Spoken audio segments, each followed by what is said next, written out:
माँ, माँ, भैया। माँ। अरे भैया आप आ गए? जी हाँ मैं आ गया। अच्छा ये बता तेरे एग्जाम्स की तैयारी कैसे चल रही है? टॉपर्स लिस्ट में नाम देखना मुझे तेरा। डिस्ट्रिक्ट मैजिस्ट्रेट अशोक चौधरी की बहन हूँ मैं। टॉप करूंगी, नाक नहीं कटने दूंगी। That's like my sister। अच्छा ये बता माँ कहाँ है? माँ कोप भवन में। कोप भवन? अरे भाई ये महाभारत और रामायण का जमाना कहाँ से आ गया? माँ कोप भवन में क्यों चली गई? अब इतने भोले भी मत बनिए भैया। डिस्ट्रिक्ट मैजिस्ट्रेट होने के बावजूद आपको पता नहीं माँ आपसे क्यों नाराज हैं। इस बार उन्होंने ठान ली है कि आपकी शादी कराए बिना नहीं मानेगी। Oh my God, ये तो मुझे लगता है बहुत ही भयंकर गुस्सा है। मुझे लगता है मुझे ही माँ से बात करनी पड़ेगी। तो काम कर, तू मुझे कप कॉफी पिला दे, ठीक है? रुक रुक रुक। ये तो बता माँ का कोप भवन है कहाँ? माँ का कोप भवन आपकी लाइब्रेरी में है। Oh my God। माँ, माँ,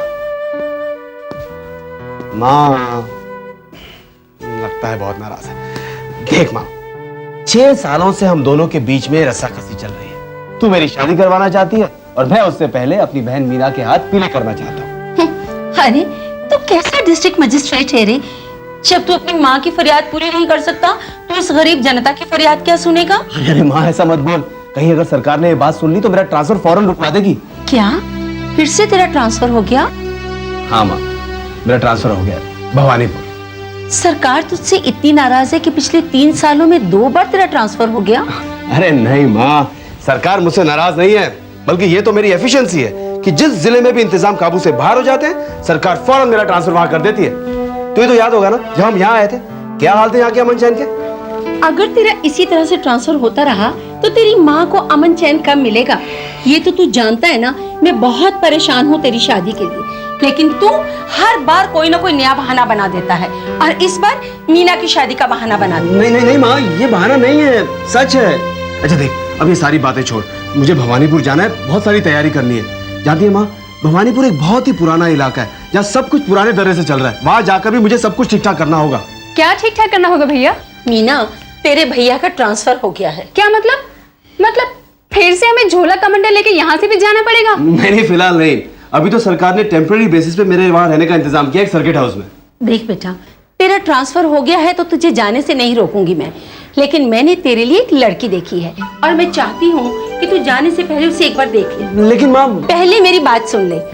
मैं तुझे लड़की की तस्वीर भी दिखा सकती थी लेकिन नहीं दिखाई, क्योंकि मैं जानती हूँ तू एक बार उस लड़की को देख लेगा ना तो देखते ही पसंद कर लेगा। देख माँ, इस समय मेरे जहन में सिर्फ भवानीपुर है। भवानीपुर की समस्या है, वहाँ जाकर एक बंगला मिलते ही तुम दोनों को बुलाना है। तो ठीक है, फिर तू भी सुन ले, मैं तब तक यहाँ से नहीं निकलूंगी जब तक तू उस लड़की को देख नहीं लेता। देख माँ, ये सब कुछ बाद में देखा जाएगा, फिलहाल तो मुझे भवानीपुर जाने की तैयारी करनी है। तेरी जाने की तैयारी तेरी माँ करेगी, क्योंकि अभी तक तेरी माँ रिटायर नहीं हुई है। ओह माँ, माय लवली माँ।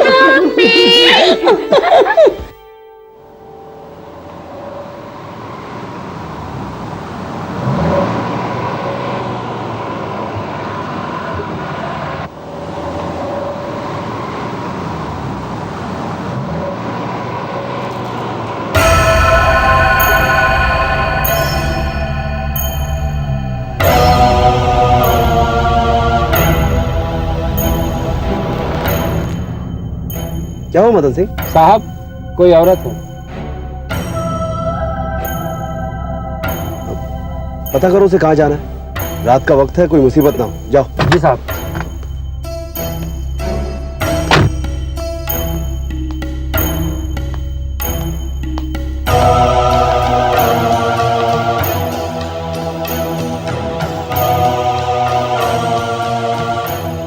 कहिए क्या बात है?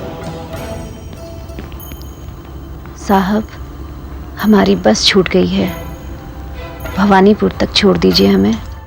ठीक है, मैं साहब से पूछता हूँ।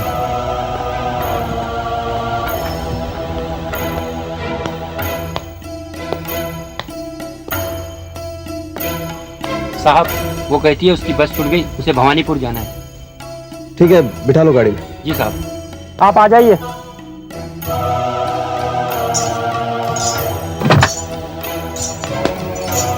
आप पीछे बैठ जाइए, मैं आगे बैठ जाऊँ। आइए।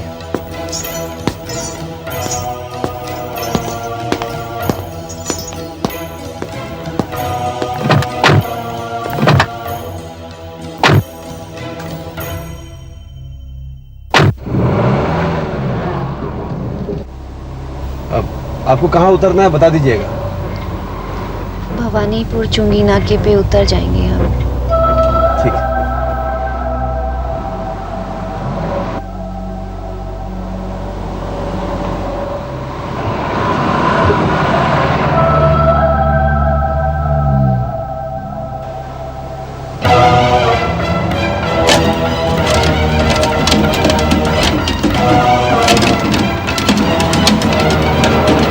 क्या हुआ मदन सिंह? ये देखता हूँ।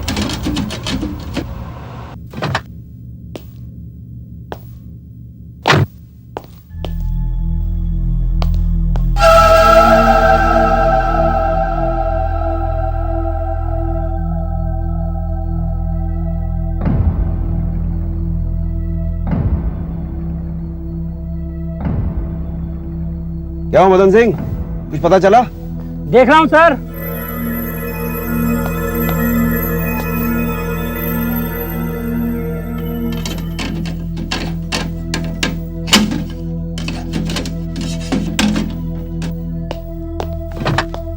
क्या हुआ था मदन सिंह, सब कुछ ठीक है ना? कुछ नहीं साहब, मडगाड़ में कुछ अटक गया था। ठीक है चलो।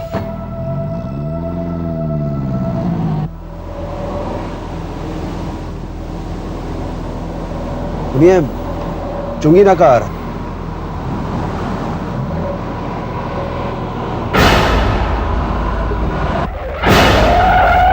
क्या हुआ मदन सिंह? साहब वो औरत गाड़ी में नहीं है। क्या?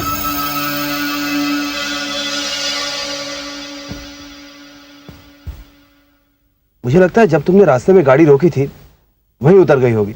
अजीब होते हैं ये गांव के लोग। तुम चलो। जी साहब।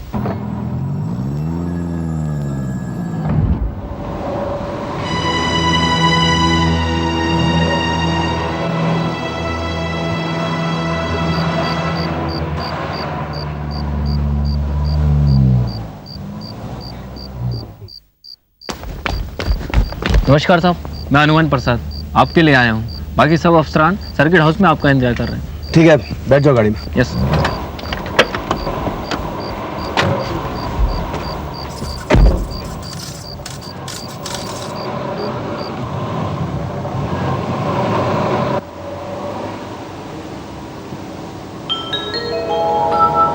सर ये फूल। Oh, thank you so much. Sir ये मैं नहीं लाया, यहीं पे पड़ा हुआ है।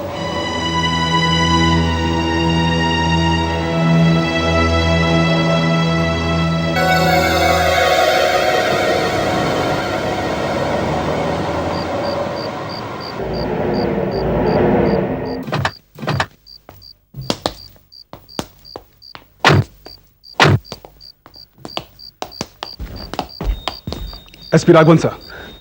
राघवन, तुम? अशोक, यार तुम यहाँ कैसे? मैंने पिछले हफ्ते यहाँ का चार्ज लिया है, लेकिन जैसे ही मुझे मालूम पड़ा कि डीएम अशोक चौधरी यहाँ पर आ रहे हैं तो मैंने सोचा चलो ड्यूटी निभाने के साथ साथ दोस्ती निभाने का भी मौका मिल जाएगा। अच्छा हुआ यार तुम यहाँ मिल गए। अच्छा यही सर्किट हाउस है ना? ये नवाब असलम खान राहिला की हवेली थी जिसे गवर्नमेंट ने एक्वायर कर लिया है। मैंने सिक्योरिटी के तमाम पुख्ता इंतजाम कर दिए हैं। जब तक बंगले का इंतजाम नहीं हो जाता डीएम का टेम्परेरी हाउस यही रहेगा। वायरलेस स्क्वाड के साथ साथ मैंने तमाम जरूरी चीजें यहां पर मुहैया करा दी हैं अशोक, लेकिन इसके अलावा तुम्हें किसी भी चीज की जरूरत महसूस हो तो मुझे याद करना।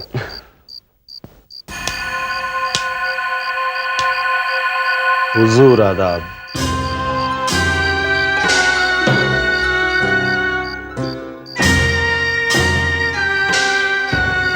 आदाब। ये डिस्ट्रिक्ट मजिस्ट्रेट साहब है अशोक चौधरी। जी।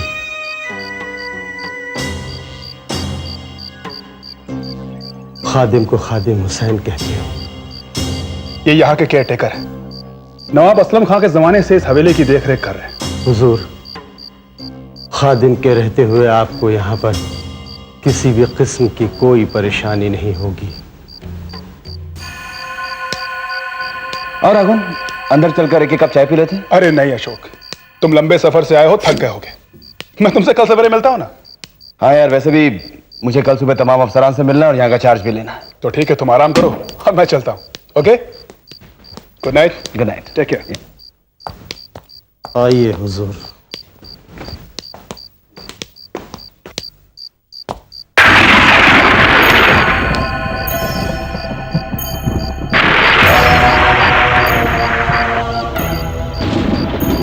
लगता है आज मौसम भी आपका इस्तकबाल कर रहा है।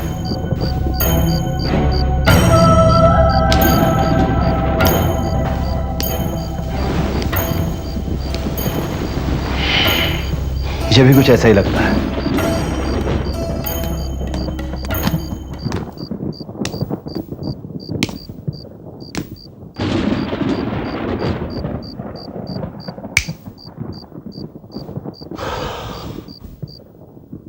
हुजूर, यह है आपकी आरामगाह।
हुजूर, नहाने के लिए गर्म पानी रख दिया है।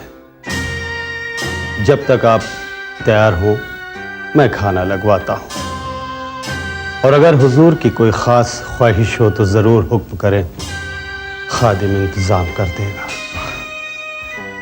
खादिम मियाँ, आज तो आप जो कुछ भी खिलाएंगे वही खा लेंगे। पसंद और नापसंद की जंग बाद में शुरू होगी। जैसी हुजूर की मर्जी।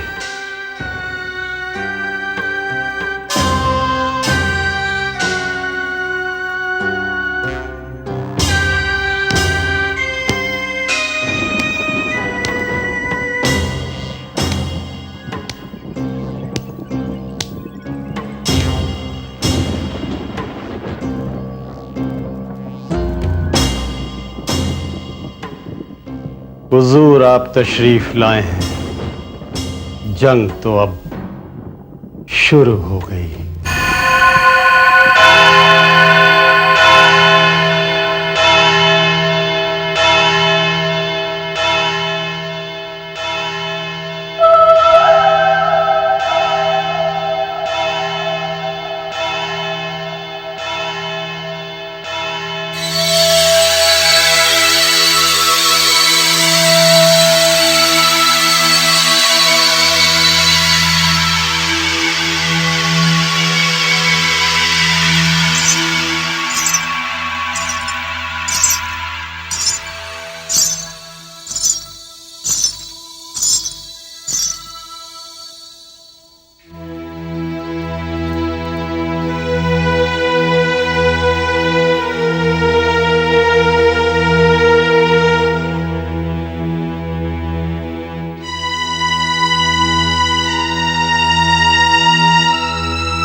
वही गुलाब की तरह खिला हुआ चेहरा,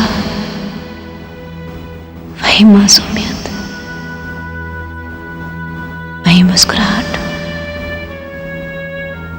सब कुछ वही तो है। जैसे कि वैसे ही तो हो तुम।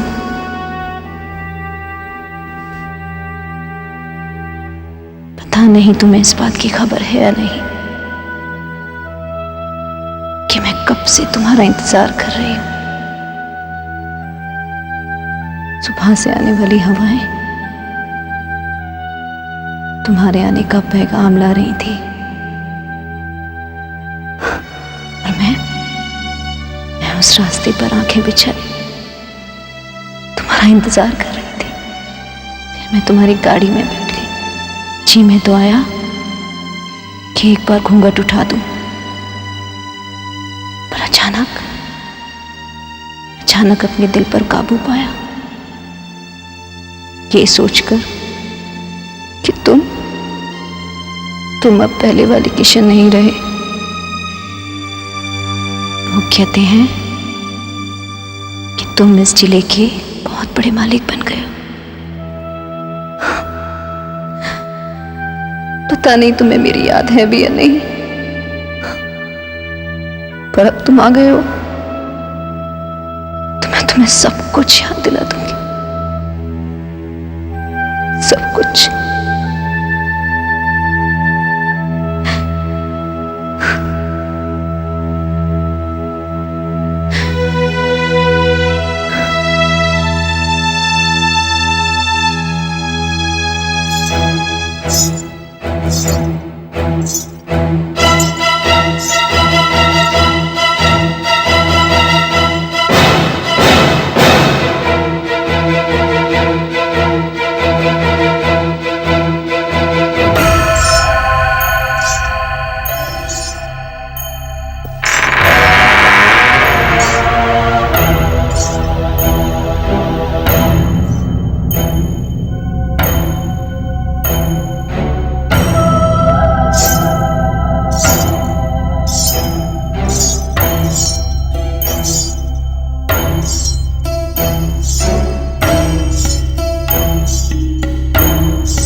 आदाब हुजूर, चाय।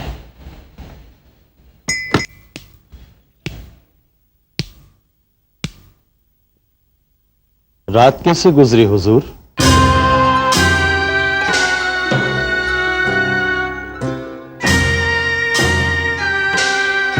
माफी चाहता हूं, कल आपकी खिदमत में ये गुलाब पेश नहीं कर सकता।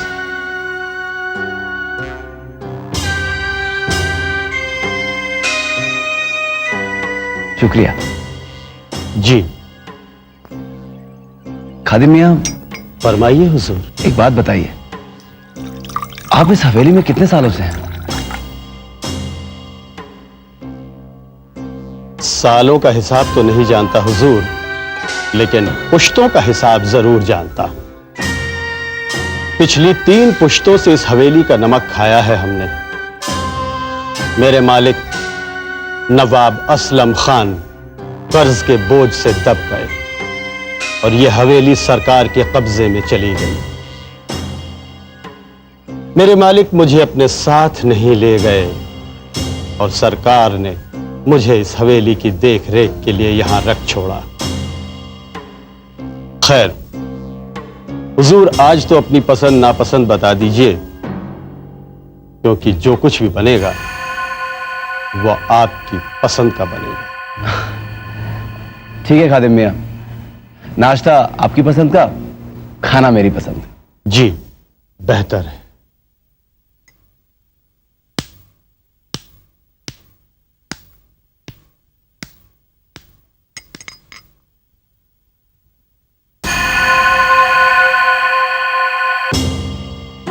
आपकी पसंद मुझसे बेहतर कौन जान सकता है? मैं भवानीपुर के तमाम अफसरान और कर्मचारियों का शुक्रिया अदा करता हूं कि आप लोगों ने इस तरह मेरा स्वागत किया। मैं अपनी तरफ से आप लोगों को हर तरह का कोऑपरेशन देने का वादा करता हूं, लेकिन साथ साथ यह भी उम्मीद करता हूं कि आप सब भी मेरे साथ कोऑपरेट करेंगे, क्योंकि बिना आप लोगों की मदद के मैं इस डिस्ट्रिक्ट को एक अच्छा निजाम, एक अच्छी व्यवस्था नहीं दे सकता।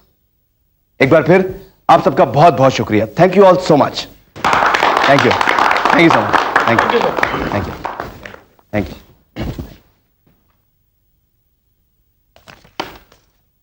ओके अशोक, मैं भी चलता हूं। अरे राघवन, तुम क्या चले? अगर तुम्हारे पास थोड़ा समय है तो मेरे साथ सर्किट हाउस चलो ना। क्यों, कोई खास बात है क्या? वहीं चलो, वहीं चलकर बताऊंगा। Okay, let's move.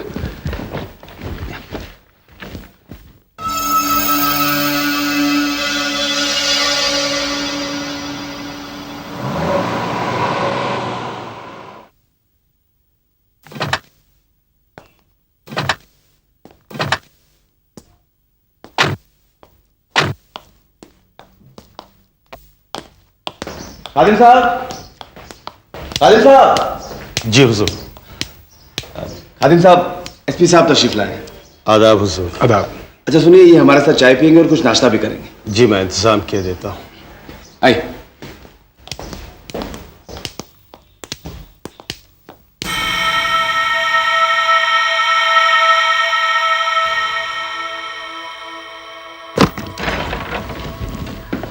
हाँ राघवन। वाह, व्हाट अ रूम। बहुत ही शानदार कमरा है। अच्छा अब ये बताओ, तुम मुझे यहां क्यों लाए हो? राघवन यार, कल रात से मैं बड़ी उलझन में हूं। उलझन? अशोक, ये नई जगह है तुम्हारे लिए, हो सकता है तुम्हें रात में नींद ना आई हो। ऑन द कॉन्ट्ररी, कल रात को मुझे बहुत गहरी नींद आई। कल रात को मैंने... अच्छा यार, मेरे एक सवाल का जवाब दे। पूछो। ये पेंटिंग देख रहा है? Wow, what a nice painting.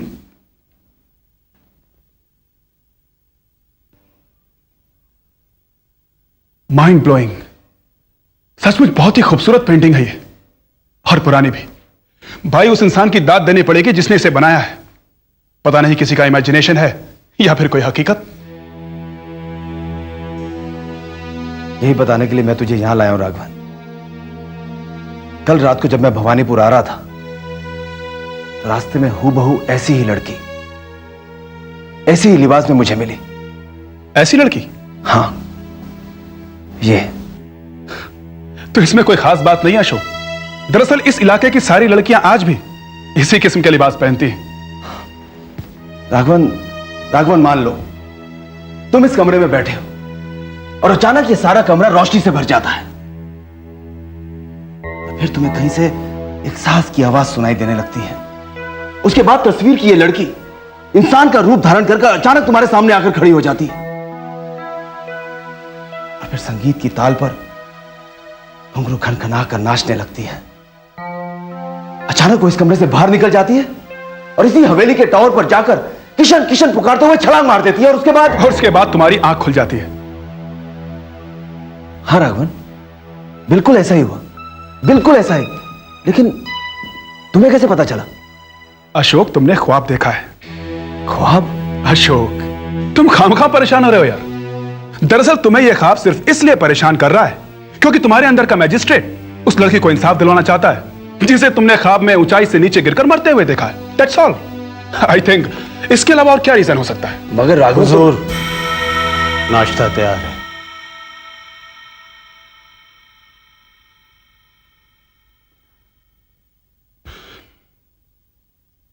Ashok, इन सब बातों से बाहर निकलने की कोशिश करो। ठीक है, चलो।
नवाब साहब, शुरू किया जाए।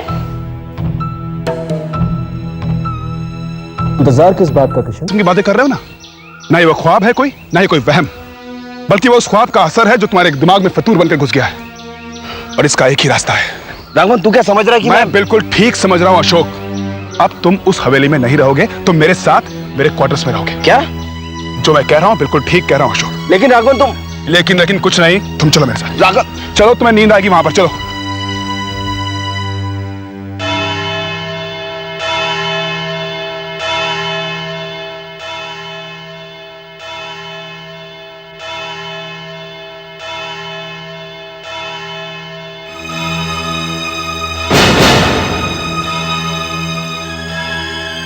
अशोक,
ये ख्वाब नहीं, हकीकत है किशन। किशन? हाँ, किशन। नहीं, मैं किशन नहीं, अशोक हूं। इस जन्म में तो यही तुम्हारा नाम है, मगर तुम मेरे किशन हो और मैं तुम्हारी कांता। कांता? हाँ, कांता।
खादिम मियां। अरे हुजूर, आप इतनी रात को इस वक्त, खैरियत तो है? खादिम मियां, आप चलिए मेरे साथ, मैं आपसे एक बात पूछना चाहता हूँ। ऐसी कौन सी बात है हुजूर जो सवेरे तक आप इंतजार नहीं कर सकते? खादिम मियां, आप चलिए ना मेरे साथ, मैं बताता हूँ। आइए, जल्दी आइए, इधर आइए। खादिम मियां, एक बात बताइए, इस दीवार पर एक खिड़की हुआ करती थी ना? जी, मगर आपको कैसे पता? देखिए खादिम मियां, मेरे सवाल का जवाब सवाल से मत दीजिए। जी, यहां एक खिड़की हुआ करती थी और उसके सामने एक खूबसूरत झील भी। उस खिड़की से उस खूबसूरत झील का नजारा किया जाता था, लेकिन न जाने क्यों इस हवेली के मालिक ने उस खिड़की को तोड़वाकर दीवार उठवा दी। हुजूर, मैंने आपके सवाल का जवाब दे दिया, अब आप मेरी बात का जवाब दीजिए। खादिम मियां, मैं आपकी सारी बातों का जवाब दे दूंगा। पहले आप मुझे ये बताइए, ये जो पेंटिंग है, ये पेंटिंग किसकी है? हुजूर, इस दीवार के ऊपर इस तस्वीर से पहले एक और पेंटिंग टंगी थी। अब वो पेंटिंग हवेली के माल खाने में रखी है और उस पेंटिंग में लड़की के चेहरे पर घूंघट नहीं था। हुजूर, खादिम मियां, मैं वो पेंटिंग देखना चाहता हूं। मैं जरूर दिखाऊंगा आपको हुजूर।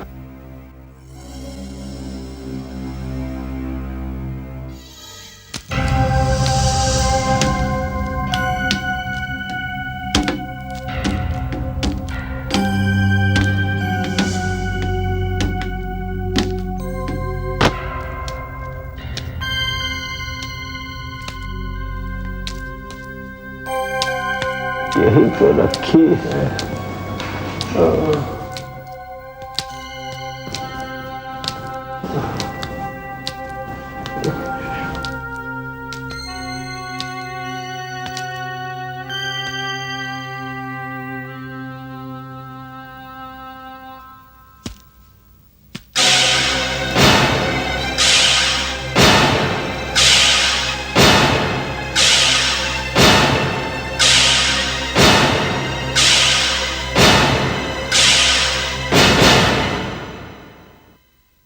कांता?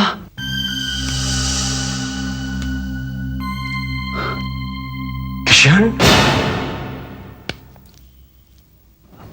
आप किशन को जानते हैं? जानता हूं, बहुत अच्छी तरह से जानता हूं। उस रोज जब हवेली में आपको पहली बार मैंने देखा था, तभी मैं चौंक गया था, लेकिन फिर मैंने उस ख्याल को अपने दिमाग से झटक कर निकाल दिया कि कहां वो तबला नवाज किशन और कहां भवानीपुर के मजिस्ट्रेट साहब अशोक चौधरी। खादिम मियां, उस रात को जब मुझे पहली बार देखकर आपके चेहरे के भाव बदले थे, मैं कुछ समझ नहीं पाया था। लेकिन एक बात बताइए, आपने उसी रात मुझे सारी बातें क्यों नहीं बताई? हुजूर, अगर ये सारी बातें मैं आपको उस वक्त बता देता तो यकीनन मैं आज किसी पागल खाने में होता। कौन करता मेरी बात का यकीन हुजूर? आप ठीक कह रहे हैं खादिम मियां। अगर मुझे भी इस राज का पता ना चलता तो मैं भी शायद आपकी बातों पर यकीन ना करता। लेकिन खादिम मियां, कांता और किशन का क्या हुआ? मैं नवाब असलम खान साहब का खादिम तो जरूर था, लेकिन उनके जाती मामलात में कभी नहीं दखल दिया करता था। हुजूर, इस हवेली में 2 जिंदगियां करवट लेती थीं।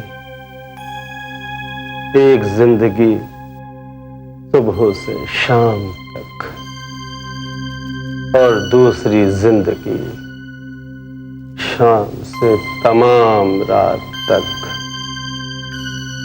रक्कासा कांता बाई नवाब साहब के बुलाने पर ही मेरठ से यहां आई थी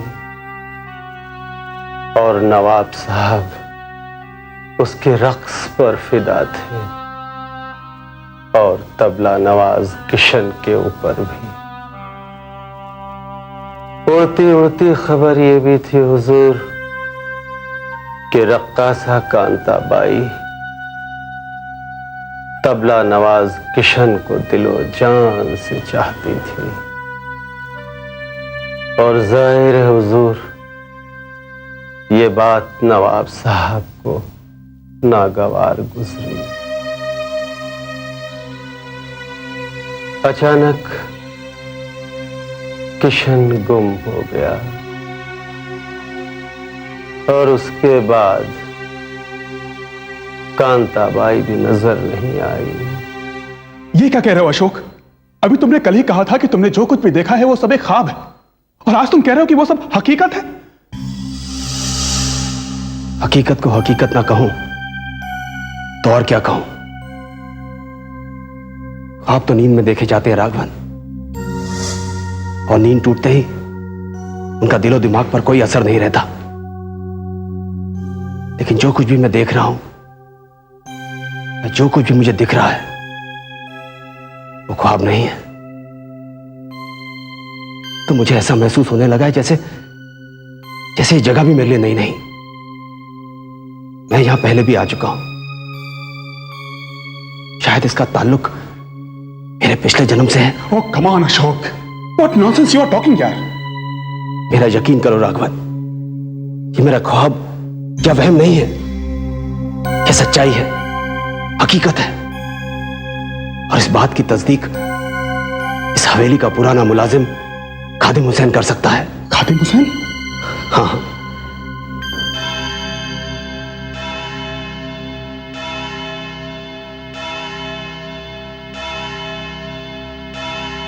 अशोक, क्या हुआ अशोक? अशोक, उसके आने का वक्त हो गया है, वो मुझसे मिलने आएगी। अशोक, लिसन टू मी यार। अशोक,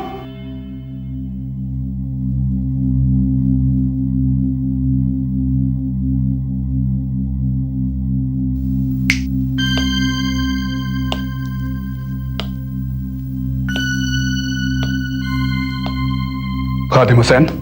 जी हुजूर। ये हवेली में क्या नाटक चल रहा है? जी देखो, मेरा नाम एसपी राघवन है। चोर, डाकू, बदमाश और गुंडे मेरे नाम से कांपते हैं। जिस भी इलाके में जुर्म काबू से बाहर हो जाता है वहां मुझे भेजा जाता है, और इसीलिए मैं यहां पर आया हूं। देखो, मैं सच्चाई जबान से नहीं बल्कि इंसान के दिल की गहराई से खींचकर बाहर निकाल लाता हूं, और इसीलिए तुम्हें हिदायत दे रहा हूं कि मुझसे झूठ बोलने की कोशिश मत करना। हुजूर, आप मुझसे पूछ रहे हैं या धमका रहे हैं मुझे? अच्छा, ये कांता कौन है? ये है नहीं हुजूर, थी। क्या मतलब? हुजूर, ये कांता बाई मेरठ की मकबूल रक्कासा थी जो जो आज से 32 साल पहले हमारे नवाब असलम खान साहब की हवेली में उनके सामने मुजरा करती थी। रक्कासा कांता बाई असलम खान साहब की मंजूर नजर थी और खूबसूरत नौजवान तबला नवाज किशन भी था। तबला नवाज किशन और रक्कासा कांता के इश्क ने इसी हवेली में जन्म लिया था हुजूर। और अचानक एक रोज दोनों गायब हो गए। हवेली के लोगों का ख्याल था कि नवाब साहब के खौफ से दोनों ये इलाका छोड़कर भाग गए और कहीं दूर जाकर दोनों ने शादी कर ली। लेकिन इन सब बातों का डीएम अशोक चौधरी से क्या वास्ता है? हुजूर, हमारे डीएम साहब अशोक चौधरी और वो तबला नवाज किशन की सूरतें हूबहू एक सी। क्या? हुजूर, मैंने पहली बार जब डीएम साहब को इस हवेली में देखा तो मैं खुद सकते में आ गया। मुझे खुद अपनी आंखों पर भरोसा नहीं हो रहा था कि मैं मैजिस्ट्रेट अशोक चौधरी साहब को देख रहा हूं या उस तबला नवाज किशन से रूबरू हूं। तुम्हारी इस बात की तस्दीक तुम्हारे अलावा और कौन कर सकता है? खुद डीएम अशोक चौधरी साहब। चुप रहो, उनका नाम मत लो। उनके अलावा कौन कर सकता है? बात तो बहुत पुरानी है हुजूर। जब कांता बाई इस हवेली में रक्स करने आया करती थी तो उनके साथ उनकी बड़ी बहन स्वर्णलता और एक सारंगी नवाज जमुना प्रसाद भी आया करते थे। वो दोनों मियां बीवी थे हुजूर, और आज भी दोनों जिंदा हैं और यहीं रहते हैं हुजूर। और उनके अलावा एक खास शख्सियत और है हुजूर। खास शख्सियत? कौन है वो? हमारे मालिक नवाब असलम खान रोहिला। भला वो कैसे भूल सकते हैं उन दोनों शक्लों को? नवाब असलम खान रोहिला।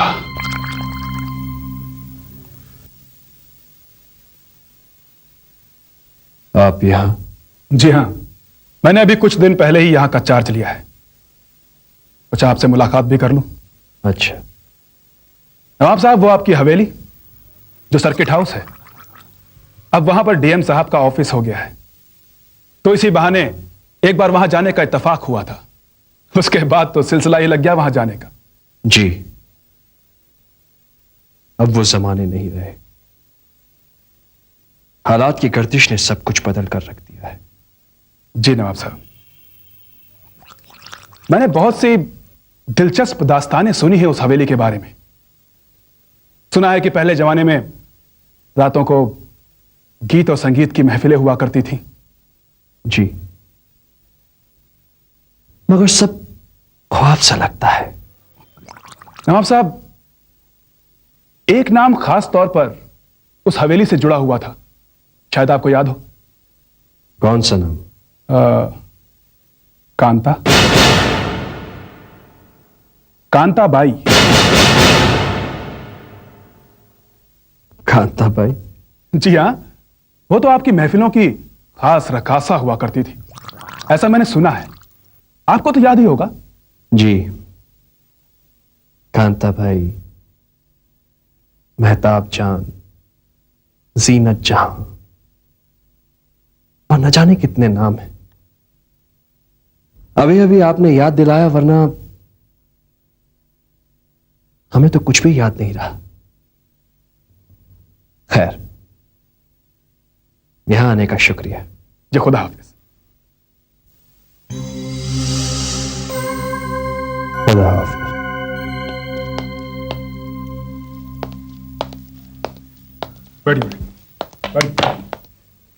हुजूर एसपी साहब, नमस्ते। जी, मेरा नाम जमुना प्रसाद है और ये मेरी बीवी स्वर्णलता। हुजूर, नाच गाने का पेशा अब हमने छोड़ दिया है। अब मैं एक छोटा सा संगीत स्कूल चलाती हूँ। हुजूर, पूछ सकता हूँ आपने हमें यहाँ क्यों तलब किया है? घबराओ नहीं, दरअसल एक खास काम के लिए बुलवाया है हमने तुम दोनों को यहाँ पर। क्या खास काम है हुजूर?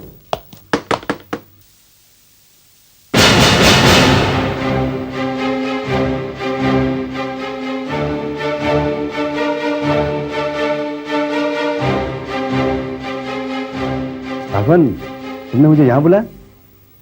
किशन,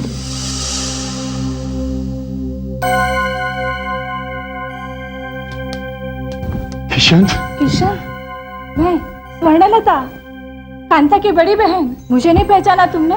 और मैं जमुना, जमुना प्रसाद, सारंगी बजाता था। कितनी बार संगत की है मैंने तुम्हारे साथ तबले पर। तुम बिल्कुल नहीं बदले, बिल्कुल वैसे की वैसे ही हो। अगर कुछ बदला है तो सिर्फ ये तुम्हारा पहनावा। किशन, पर इतने समय बाद मिले हो तो कम से कम इतना बता दो कि मेरी बहन कांता कहाँ पर है। बताओ किशन।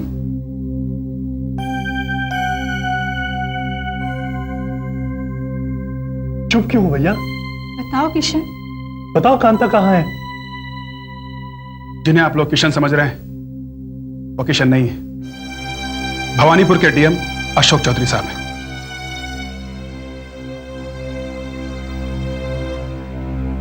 नहीं साहब नहीं, कुदरत हमारे साथ इतना बेरहम मजाक नहीं कर सकता। कुदरत हम सबके साथ ऐसा बेरहम मजाक कर चुकी है। आपकी बहन कांता अब इस दुनिया में नहीं रही।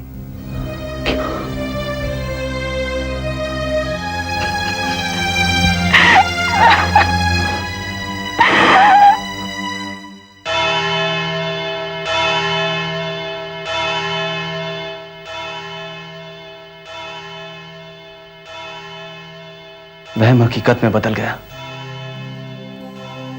तुमने खुद मेरी आंखों के सामने अपनी और किशन की मोहब्बत की दास्तान इस तरह रखी कि अशोक चौधरी का वजूद मुझे बेगाना से लगने लगा। कांता, आज मैं 2 दिनों से तुम्हारा इंतजार कर रहा हूं। अगर तुम नहीं आई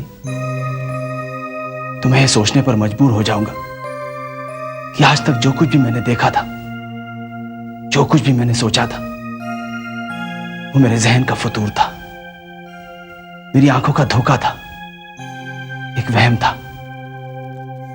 और अगर ऐसा ही होना था तो फिर तुमने मुझे मेरे पिछले जन्म की यादों में क्यों झोंका कांता? तुम्हें आना ही होगा कांता, तुम्हें आना ही होगा।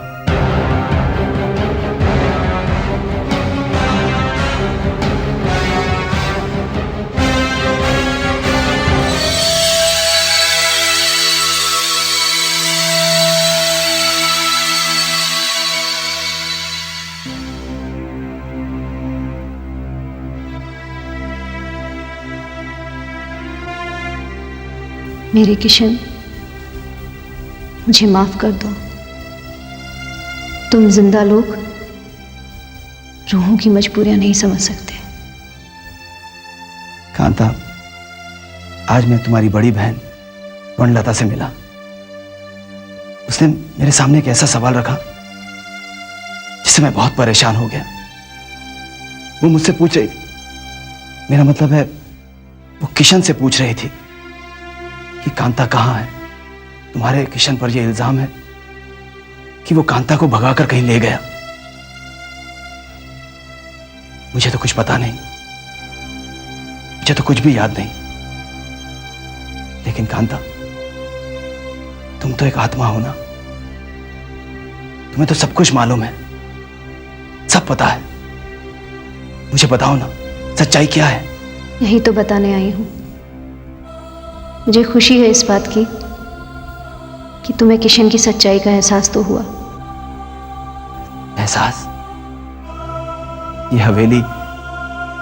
हवेली तो क्या, भवानीपुर का चप्पा चप्पा याद आ रहा है मुझे। सब कुछ धीरे धीरे याद आ रहा है। तुम्हारी बेपनाह मोहब्बत भी याद आ रही है कांता। लेकिन किशन, तुम्हें ये याद नहीं आ रहा कि हमारी बेपनाह मोहब्बत की वजह से तुम पर क्या बीती और मुझ पर क्या बीती। ये मैं तुम्हें बताती हूँ।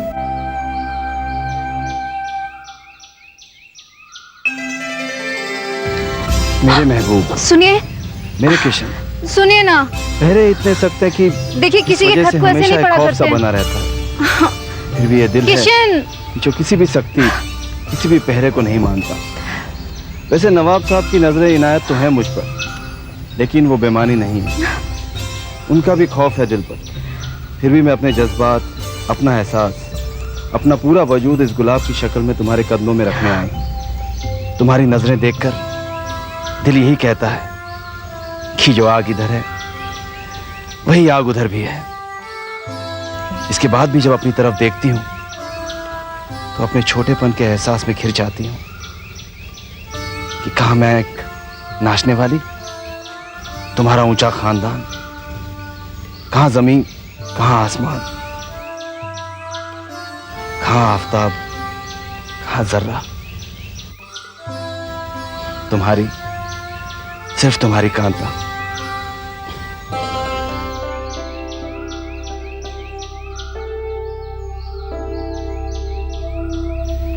आपके यहां चांद को जर्रा कहते हैं?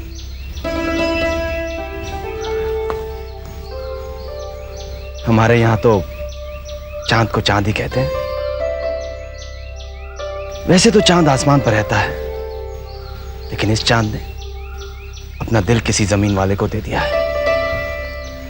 अब आप ही बताइए, चांद का खानदान ऊंचा है या फिर जमीन पर रहने वाले का? लेकिन चांद में दाग होता है। ये तो देखने वालों की नजर का फर्क है। मेरा चांद बेदाग है और यह आसमान से जमीन पर उतर आया है। लेकिन मेरी समझ में नहीं आता कि मैं इसे कैसे यकीन दिलाऊं कि उसका चकोर एक परिंदा है जो चांद के धोखे में अंगारे खा लेता है और इसी तरह चांद की मोहब्बत में अपनी जान दे देता है। भगवान की सिर्फ जिंदगी की बातें करो। कांता, मैं ये बात अच्छी तरह जानता हूं कि अगर नवाब को हमारी मोहब्बत का पता चल गया तो कयामत आ जाएगी। लेकिन मैं तुमसे वादा करता हूं, सिर्फ मौत ही हमें जुदा कर पाएगी कांता, सिर्फ मौत।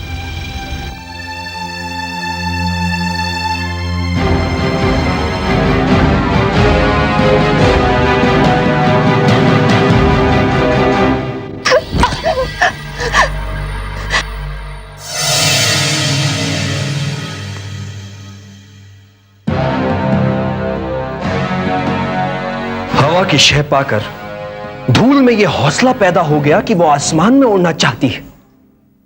एक हकीर जर्रा आफताब के मुकाबिला कर खड़ा हो गया। एक रास्ते का भिखारी जिसे हमारी मेहरबानियों ने इस रियासत का फनकार बना दिया, जिसे हमारी दरिया दिली ने बड़े लोगों की महफिल में बैठने की इज्जत बख्शी, आज उसने हमारी गैरत को ललकारने की कोशिश की है। उसने हमारी इज्जत के साथ खेलने की कोशिश की है। हम ये जानना चाहते हैं कि उसे ये शय देने वाला कौन है। हम ये जानना चाहते हैं कि इस मामले में कोई आप तो शामिल नहीं है।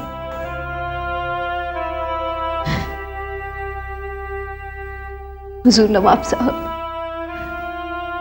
आपका करम, आपकी इनायत,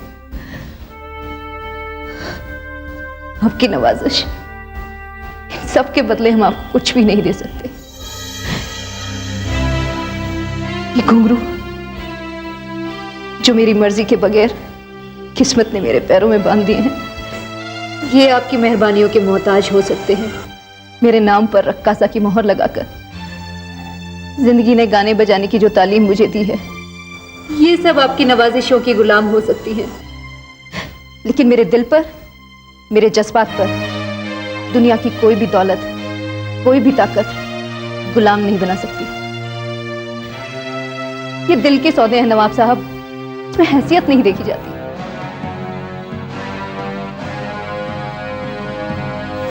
सच कहा तूने। हमने भी तेरी हैसियत देखी नहीं थी और अपना दिल निकाल कर रख दिया था तेरे कदमों पर, एक रक्कासा के कदमों पर। नहीं कांता, नहीं, हम आपको हुक्म देते हैं कि आज के बाद आपकी जबान से किशन का नाम नहीं निकलेगा। आज के बाद आपके एहसास में किशन नाम के शख्स का वजूद नहीं होगा। आज के बाद आपकी जिंदगी से किशन का नाम इस तरह से मिट जाएगा जिस तरह हवा के झोंकों से रेत पर लिखी हुई तहरीर मिट जाती है।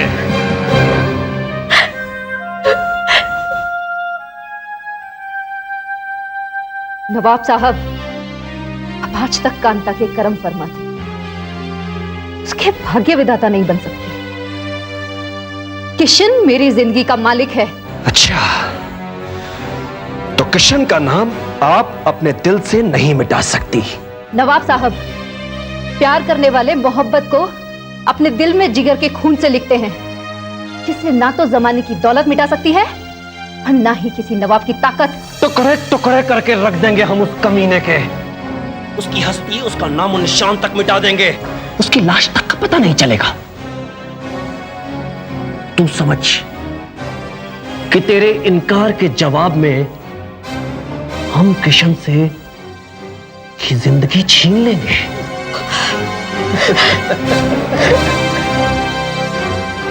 और हमारे खिलाफ आवाज उठाने की हिम्मत किसमें है? यहां हमारी हुकूमत है। हमारे खिलाफ तो अंग्रेज बहादुर भी एक लफ्ज भी बोल नहीं सकते। कांता,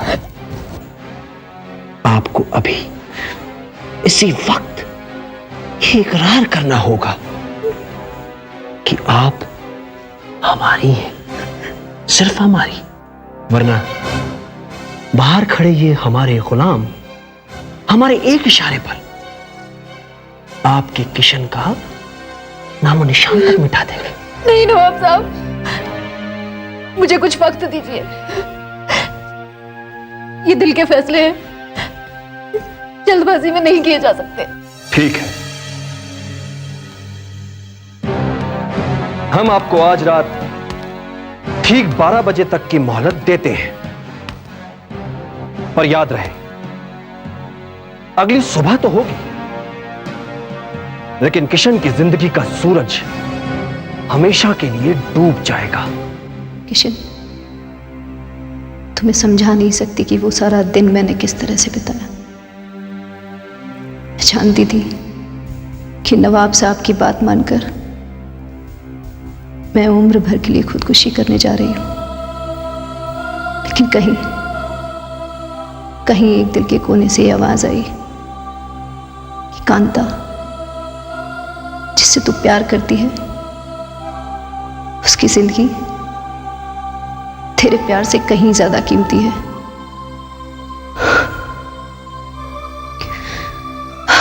और इस तरह से प्यार हार गया और खौफ जीत गया। मुझे रात के 12 बजने से पहले नवाब साहब के पास जाना था।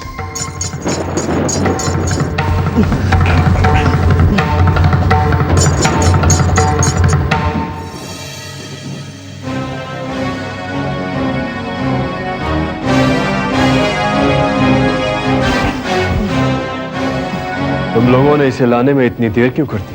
नवाब साहब, इसको काबू करने में बहुत वक्त लग गया।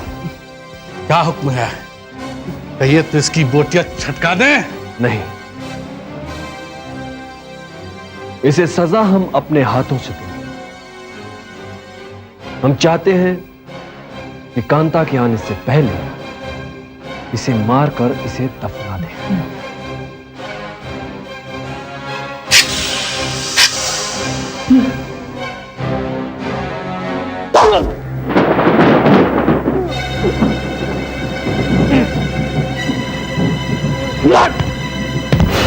किशन!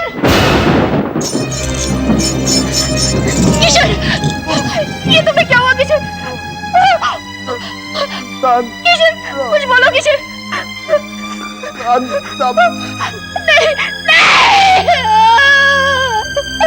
मैं मर जाऊंगी। मुझे छोड़ के नहीं जा सकते।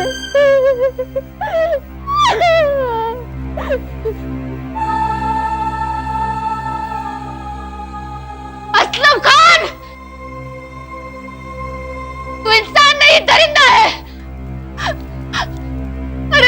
मुझे रात 12 बजे तक की मोहलत दी थी ना। देख देख अभी 12 नहीं बजे हैं। मैं तो ये तय करके आई थी कि अपनी पूरी जिंदगी किशन की जिंदगी के बदले तेरे पास गिरवी रख दूंगी।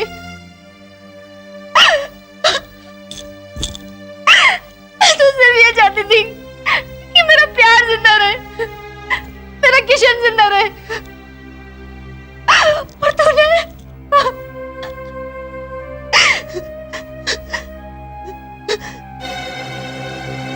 असलम, तूने जो करना था वो तूने कर दिखाया। अब मेरी बात कान खोल के सुन ले। तुझे कांता किसी कीमत पर नहीं मिलेगी, क्योंकि उसे किशन के साथ जाना है। वो जिंदा थी तो किशन के लिए, और अब मरेगी तो किशन के लिए। आप यहां से बाहर नहीं जा सकती कांता। अरे कौन रोकेगा मुझे?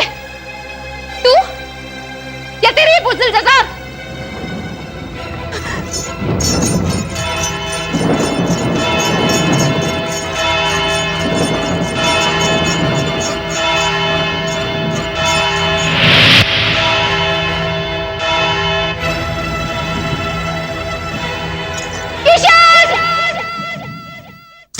और इस तरह हम मिलने से पहले बिछड़ गए, लेकिन मिलन की प्यास अधूरी रही। मेरी प्यासी आत्मा भटकती रही तुम्हारे लिए। लेकिन जिसने हमें जुदा किया, जिसने तुम्हारा कत्ल किया, जिसने मुझे मरने पर मजबूर किया, वो जिंदा है अभी तक। तुम्हें इंसाफ जरूर मिलेगा कांता। नवाब असलम खान किशन का कातिल है, और उसकी वजह से तुम्हें भी अपनी जान देनी पड़ी। उसे उसके गुनाहों की सजा जरूर मिलेगी। हाँ, उसे उसके गुनाहों की सजा मिलेगी, तभी मेरी आत्मा को शांति मिलेगी।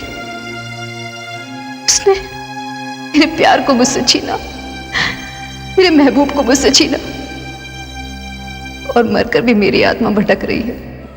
तुम बिल्कुल फिक्र मत करो कांता, वो मुजरिम अपने अंजाम तक जरूर पहुंचेगा।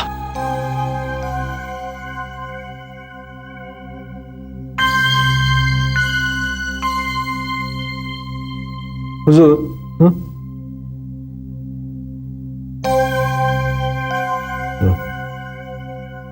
तुम जाओ यहां से। ठीक है।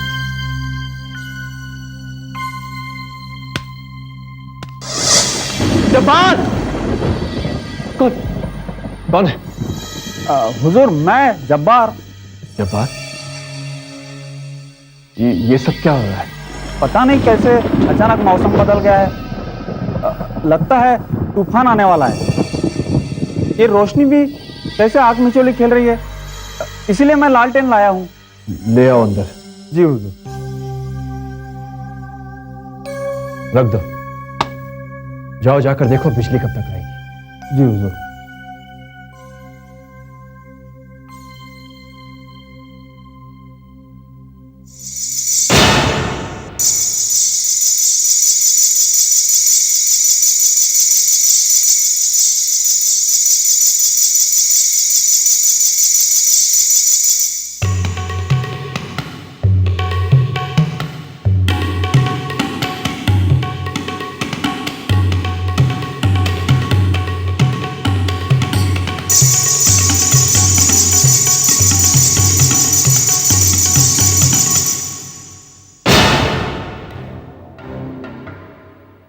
आदाब अर्ज़ है नवाब साहब। किशन। नवाब साहब,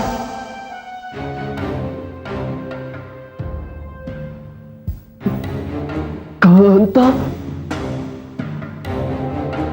शुक्र है आपको ये नाम तो याद रहा। जब्बार! जब्बार! किसी और को बुलाने की क्या जरूरत है नवाब साहब? क्या हम दोनों काफी नहीं हैं आपकी खिदमत के लिए? ऐसी तूफानी रातों में महफिल सजाने का बहुत शौक है ना आपको? नवाब साहब, आप इस कदर खौफज़दा क्यों हो रहे हैं? पहले तो आप ऐसे नहीं थे। हाँ, नहीं, हाँ, हम खौफजदा नहीं। ये जरूर हमारी नजरों का धोखा है।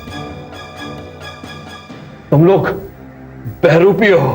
नहीं नवाब साहब, मैं बहरूपिया नहीं, किशन हूं, किशन। और मैं कांता। नहीं,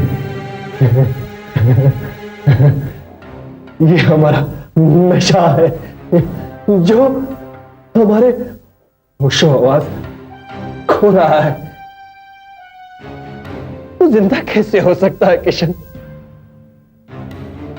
हमने खुद तेरे पेट में अपने हाथों से खंजर घोंपा था और तूने वहीं हमारे सामने दम तोड़ दिया था। और ये कांता तेरी मौत के सदमे में हमारी हवेली से कूद गई थी, अपनी जान दे दी थी इससे। तुम दोनों को हमने दफन करवाया था। बात का ना तो कोई सबूत रहा, ना कोई गवाह। लोग तो इस किस्से को भूल चुके। तुम्हारा खेल खत्म हुआ असलम खान रोहिला। अभी अभी तुमने कत्ल का एक बालिग जुर्म किया है। वो कत्ल जो आज से 32 साल पहले उस हवेली में हुआ था जो सर्किट हाउस है। जिस शख्स का कत्ल तुमने किया था उसका नाम बेशक किशन ही था, लेकिन जिसे तुमने किशन समझा वो किशन नहीं बल्कि भवानीपुर के डिस्ट्रिक्ट मजिस्ट्रेट अशोक चौधरी साहब है। तबला नवाज किशन के हमशक्लिया। ये अगर डिस्ट्रिक्ट मजिस्ट्रेट साहब हैं तो फिर ये कांता नवाब साहब, ये उसी बदनसीब कांता की भटकती आत्मा थी जो आज तक इंसाफ की तलाश में भटकती रही। उसने मेरी शक्ल में किशन को देखा, वो मुझसे मिलने लगी। ये सारी कहानी उसी ने मुझे सुनाई, वरना आपके गुनाहों पर तो कब की मिट्टी पड़ चुकी थी। यू आर अंडर अरेस्ट नवाब असलम खान रोहिला।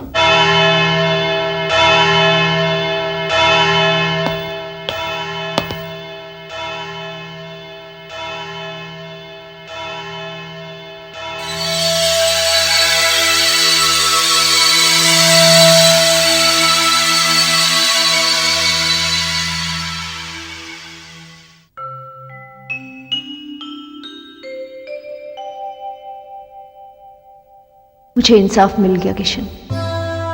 अच्छा हुआ मेरी आत्मा शांत हो गई। अब मैं यहां नहीं रुक सकती, मुझे जाना ही होगा। हाँ कांता, इंसाफ तो हो गया। नवाब को उसके किए की सजा भी मिल गई, लेकिन तुम्हें तुम्हारा महबूब नहीं मिल सकता तब तक जब तक वो खुद एक आत्मा ना बन जाए या फिर तुम्हारी आत्मा को कोई शरीर ना मिल जाए।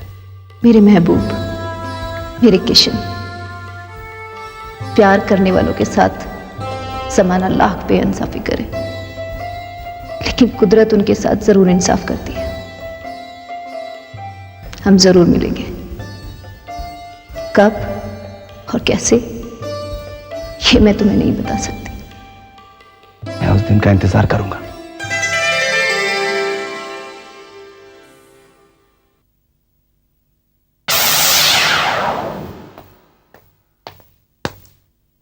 अशोक, नवाब की निशानदेही पर हमने उस खाई से 2 ढांचे बरामद कर लिए और वो खंजर भी जो उसने किशन के पेट में घोंपा था। अब उसे सजा से कोई भी नहीं बचा सकता। और हां, तुम भी अब इस हवेली में नहीं रहोगे। तुम्हारे लिए बंगले का इंतजाम हो गया है। चलो मेरे साथ। कहां? अरे और कहां, मेरे घर। आइए आइए मिस्टर अशोक चौधरी। राघवन, तुम मुझे यहां क्यों ले आए? दरअसल मुझे आपसे बहुत जरूरी काम है और वो आपको यहां लाए बिना पूरा होता नहीं। इसलिए मैं आपको यहां पर लाया हूं। जरूरी काम? अशोक, अरे माँ, तुम यहां?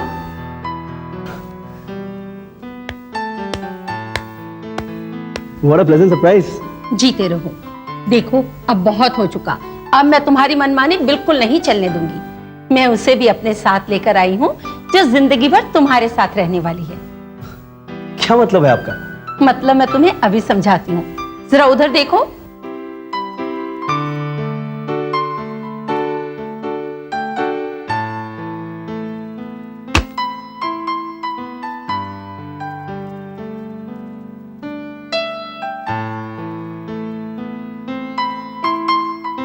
प्लीज आइए।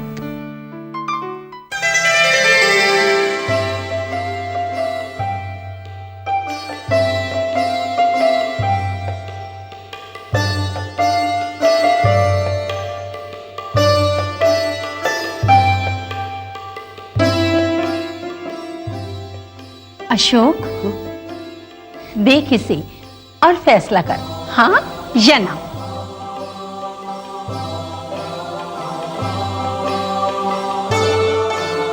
हाँ माँ, हाँ।